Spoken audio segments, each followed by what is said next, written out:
कल्पना करा की तुम्ही जिथे फ्लॅट घेणार आहात तिथे थिएटर असेल तर, म्हणजेच तुमच्या सोसायटीमध्येच थिएटर असणार आहे, तेही 70 ते 80 लोकांचं कॅपॅसिटी असलेलं. आणि तुम्ही जर का 4.5 BHK या ठिकाणी घेत असाल, म्हणजे विकेंडला तुम्हाला बाहेर गर्दीच्या ठिकाणी सिनेमा बघायला जायची धावपळच नको. इथे तुम्ही अगदी 70 ते 80 लोकांच्या कॅपॅसिटीमध्ये सहज सिनेमा बघण्याचा आनंद लुटू शकताय. तर अशा ठिकाणी 4.5 BHK घेणं म्हणजे स्वप्नाहून सुंदर नाही का? तर चला संपूर्ण डिटेल्स तर बघूयातच, पण या सोसायटीमध्ये ग्राउंड फ्लोअरला तर ॲम्युनिटीज आहेतच, पण टॉप टेरेसला पण ॲम्युनिटीज असणार आहेत. तर सर्वप्रथम आपण ग्राउंड फ्लोअरला असलेल्या ॲम्युनिटीज आणि याची माहिती जाणून घेऊ, फ्लॅट बघू आणि मग त्यानंतर आपण टॉप टेरेसला असणाऱ्या ॲम्युनिटीज बघूयात. तर सुरुवात करूयात आपल्या या मिनी थिएटरपासून. तर याच्यात शेजारी टेबल टेनिस कोर्ट पण असणार आहे आणि माझ्या उजव्या बाजूला इकडे पार्टी लॉन आहे, म्हणजे ओपन पार्टी लॉन आहे. तुम्ही इथे देखील एखादी तुमची पार्टी अरेंज करू शकताय. त्याचबरोबर कार्डिओ किंवा जिमसाठी ही जी स्पेस दिसतीये वरती ती असणार आहे.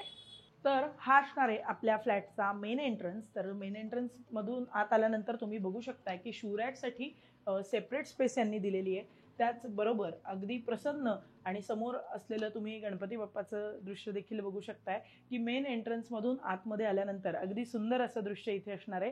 तर आता आपण आपला हा संपूर्ण 4.5 BHK बघतोय. तर एंट्रन्स केल्यानंतरच राईट साईडला ही असणार आहे आपली फर्स्ट गेस्ट बेडरूम आणि याला कॉमन वॉशरूम पण समोर आहे. त्याचबरोबर अटॅच पण वॉशरूम असणार आहे आणि संपूर्ण 4.5 BHK आपला फर्निश्ड असणार आहे. तर एंट्रन्समधून आत आल्यानंतर आपण गेस्ट बेडरूम तर बघितली आणि आता आपण आपली फर्स्ट मास्टर बेडरूम पण बघूया. तर तुम्ही बघू शकताय वुडन फ्लोरिंग आहे. त्याचबरोबर संपूर्ण बेडरूम फर्निश्ड आहे, स्पेशियस आहे आणि अटॅच वॉशरूम पण आहे. आणि आता आपण आपल्या लिव्हिंग एरियाकडे जाऊयात. तर तुमच्या 4.5 BHKचा हा असणार आहे आपला स्पेशियस असा लिव्हिंग एरिया आणि याचं वैशिष्ट्य म्हणजे लिव्हिंग आणि डायनिंग अगदी सेपरेट आहे. पण म्हणजे डायनिंग एरिया बघण्या अगोदर आपण आपल्या लिव्हिंगला अटॅच असलेलं हे प्रशस्त असं टेरेस, म्हणजे अगदी या कोपऱ्यापासून ते समोरच्या कोपऱ्यापर्यंत अगदी असं मोठं हे आहे. त्याचबरोबर यांनी छोटंसं असं इथे गार्डन एरिया केलेला आहे. आजूबाजूचं दृश्य इतकं सुंदर आहे, म्हणजेच कोथरूड सिटी प्राईड पासून अगदी वॉकिंग डिस्टन्सवर हा आपला 4.5 BHK असणार आहे. आणि आता आपण डायनिंग, किचन आणि मास्टर बेडरूम्स बघूयात. तर स्पेशियस असा डायनिंग एरिया तर आहेच, पण ग्रॉसरीसाठी पण बघू शकताय सेपरेट वॉर्डरोब आहेत. आणि माझ्या राईट साईडला तुम्ही बघू शकता अतिशय सुंदर प्रकारे वेल मेंटेन असं हे आपलं मॉड्युलर किचन असणार आहे. किचनच्या शेजारीच इकडे देवघराकरता आपली स्पेस आहे आणि याच्याच शेजारी आपली मास्टर बेडरूम असणार आहे. वॉर्डरोब करता तुम्ही बघू शकताय सेपरेट स्पेस आहे, वॉशरूम अटॅच आहे आणि आपली प्रशस्त अशी ही मास्टर बेडरूम असणार आहे.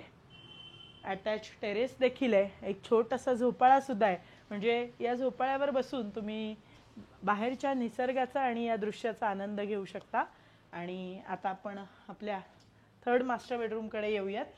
तर ही असणार आहे आपली थर्ड बेडरूम, म्हणजे third master bedroom. Attach washroom आहे आणि स्पेशियस असा बेड आहे. त्याचबरोबर फर्निश्ड आहे आणि स्पेशियस तर आहेच. 2500 स्क्वेअर फीटचा 4.5 BHK म्हटल्यावर इतक्या स्पेशियस बेडरूम तर असणारच ना. आणि आता डिटेल्स जाणून घेऊ. तर तुमच्या 4.5 BHK करता इतक्या साऱ्या ॲम्युनिटीज असणार आहेत, तर त्या आपण वन बाय वन बघूयात. तर आता उभे आहोत, हा आपला संपूर्ण गार्डन एरिया आहे आणि सोलरची पण सिस्टीम वरती आहे, तुम्ही बघू शकताय. आणि आता आपण सिनियर सिटीजन डेककडे जाऊयात.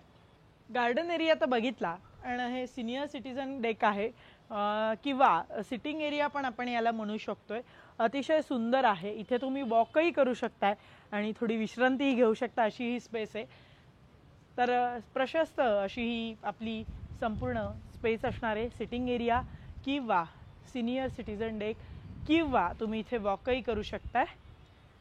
आणि आता आपण आपल्या चिल्ड्रन्स प्ले एरियाकडे जाऊयात. त्याच्याच पुढे आणखी आपल्याला आपली ओपन जिम पण बघायची आहे, तर बघूयात. तर हा असणार आहे आपला स्पेशियस पार्टी लॉन. तुम्ही तुमचा एखादा प्रोग्राम अगदी सहज इथे अरेंज करू शकताय, इतकी स्पेशियस ही स्पेस असणार आहे. तर आता आपण आपल्या चिल्ड्रन्स प्ले एरियाकडे येऊयात. तर आपला चिल्ड्रन प्ले एरिया आणि गार्डन एरिया आता आपण बघतोय, तर तुम्ही बघू शकताय चिल्ड्रन प्ले एरिया पण एकदम वेल मेंटेन असा आहे आणि हायर फ्लोअर असल्या कारणाने अतिशय सुंदर दृश्य तुम्हाला इथून दिसणार आहे. तुम्ही बघू शकताय की किड्ससाठी ज्या ज्या काही म्हणजे खेळण्याच्या वस्तू आहेत त्या इथे संपूर्ण अवेलेबल आहेत. आणि आता आपण ओपन जिमकडे येऊयात. तुमचं आरोग्य फिट आणि निरोगी असावं याकरता असणार आहे आपली ही ओपन जिम. ती अगदी वेल मेंटेन आहे. सोलरची तर उत्तम सोय आहेच आणि अतिशय सुंदर प्रकारे सर्व ॲम्युनिटीज वेल मेंटेन आहेत. म्हणजे तुम्ही बघू शकता की आपण इतक्या साऱ्या ॲम्युनिटीज बघत आलोत वन बाय वन करून, तर किती वेल मेंटेन असाव्यात तर हे तुम्ही बघताच आहात.